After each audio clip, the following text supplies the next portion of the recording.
আসসালামু আলাইকুম ওয়া রাহমাতুল্লাহি ওয়া বারাকাতুহু। আলহামদুলিল্লাহি ওয়া কাফা ওয়া সালামুন আলা ইবাদিহিল্লাযিনা ইসতাফা, আম্মা বা'দ। আউযু বিল্লাহি মিনাশ শাইতানির রাজীম। বিসমিল্লাহির রাহমানির রাহিম। ওয়া বাশশিরিল্লাযিনা আমানু ওয়া আমিলুস সলিহাতি আন্না লাহুম জান্নাতিন তাজরি মিন তাহতিহাল আনহার কুল্লামা রুযিকু মিনহা মিন সামারাতির রিজকা ক্বালু হাযাল্লাযী রুযিকনা মিন ক্বাবলু ওয়া উতু বিহি মুতাশাবিহা ওয়ালাহুম ফিহা আজওয়াজুম মুতাহহারাতুন ওয়া হুম ফিহা খালিদুন।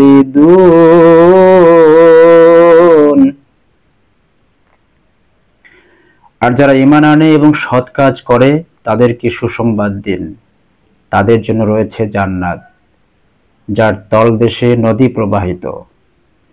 যখনই তাদেরকে ফলমূল খেতে দেয়া হবে তখনই তারা বলবে, আমাদেরকে পূর্বে জীবিকা হিসেবে যা দেয়া হতো এ তো তাই, আর তাদেরকে তা দেয়া হবে সাদৃশ্যপূর্ণ করেই, এবং সেখানে তাদের জন্য রয়েছে পবিত্র সঙ্গিনী, আর তারা সেখানে স্থায়ীভাবে বসবাস করবে।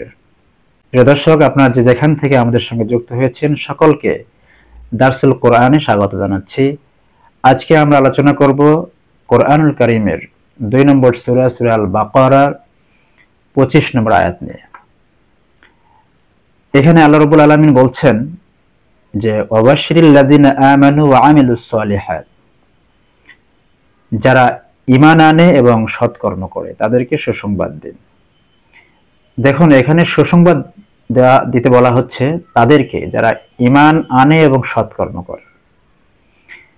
তাহলে একটি কিন্তু আরেকটির পরিপূরক, একটির সাথে আরেকটি অঙ্গাঙ্গিভাবে জড়িত। যারা ঈমান আনে কিন্তু সৎকর্ম করে না তাদের জন্য সুসংবাদ নয়।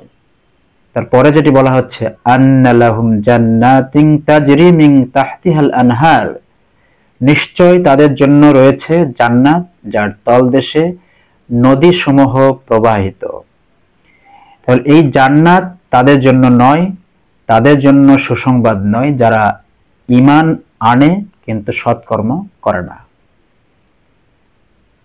তাদেরকে জাহান্নামের আগুনে জ্বলতে হবে অনেক অনেক অনেক অনেক বছর, কিন্তু ঈমান থাকার কারণে এক পর্যায়ে অবশেষে তারা জান্নাতে যেতে পারবে। কিন্তু ততদিনে তার কি অবস্থা হবে এটি কিন্তু আমরা কল্পনাও করতে পারি না।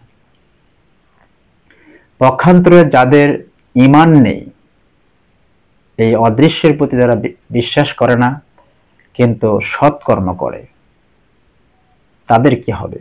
তাদেরকে দুনিয়াতে তাদের এই সৎকর্মের প্রতিদান দেওয়া হবে, কিন্তু পরকালে তারা কোনো প্রতিদান পাবে না।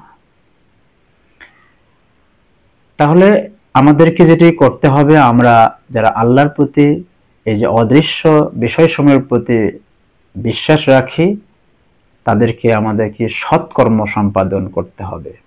তাহলে আমাদের জন্য এই সুসংবাদ প্রযোজ্য হবে এবং আমাদের জন্য এমন জান্নাতের ফয়সালা করা হবে যার তলদেশে নদীসমূহ প্রবাহিত হবে। কুল্লামা রুযিকু মিনহা মিন সামারাতির রিজকা, এই জান্নাতীদেরকে যখন ফলমূল রিজক হিসেবে খেতে দেওয়া হবে তারা বলবে ক্বালু হাযাল্লাযী রুযিকনা মিন ক্বাবলু, যে এ তো পূর্বে রিজিক হিসেবে তো আমাদেরকে এগুলোই দেয়া হয়েছে। ওয়া উতু বিহি মুতাশাবিহা, আর এই ফলমূলগুলো সাদৃশ্যপূর্ণ করেই তাদেরকে দেয়া হবে। অর্থাৎ এই ফলগুলোর নাম দুনিয়ায় যে ফলগুলোর নাম ছিল সেখানেও সেই একই নামে ফলগুলো পরিচিত হবে, একই রকম মনে হবে, কিন্তু সেই ফলমূলগুলোর গন্ধ স্বাদ দুনিয়ার ফলমূলের সাথে তুলনা করার সুযোগ নেই, সেগুলো অতুলনীয় হবে। এরপর বলা হচ্ছে ওয়ালাহুম ফিহা আজওয়াজুম মুতাহহারাতুন, এই জান্নাতীদের জন্য সেখানে পবিত্র সঙ্গী সঙ্গিনী থাকবে। এই আজওয়াজুন শব্দটি হচ্ছে আরবি শব্দ, এটি বহু বচন, এক বচন হচ্ছে জাওজুন। তাহলে আজওয়াজুন শব্দের অর্থ হচ্ছে স্বামী অথবা স্ত্রী সমূহ, এক বচনে জাওজুন স্বামী অথবা স্ত্রী। তাহলে এখানে বোঝা যাচ্ছে যে সেখানে জান্নাতীদের জন্য একাধিক স্বামী অথবা স্ত্রী থাকবে। যে ব্যক্তি, যে পুরুষ দুনিয়াতে সৎকর্ম করে ঈমান তার আছে, সৎকর্ম করে, কিন্তু তার স্ত্রী সৎকর্মশীলা ছিল না, সেদিন তাকে তার কাছ থেকে বিচ্ছিন্ন করে সে স্বামীকে এরকম পুত পবিত্রা স্ত্রী তাকে দেয়া হবে।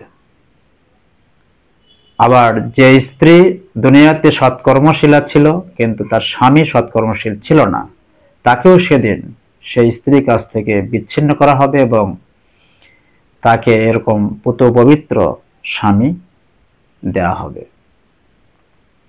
পক্ষান্তরে যে স্বামী স্ত্রী দুনিয়াতে উভয়েই সৎকর্মশীল স্বামী ছিল, সৎকর্মশীলা স্ত্রী ছিল, তাদেরকে বিচারের মাঠে, বিচার শেষে তাদেরকে জান্নাতের ফয়সালা করা হবে এবং তারা উভয়েই সেখানে জান্নাতে স্থায়ীভাবে বসবাস করবে।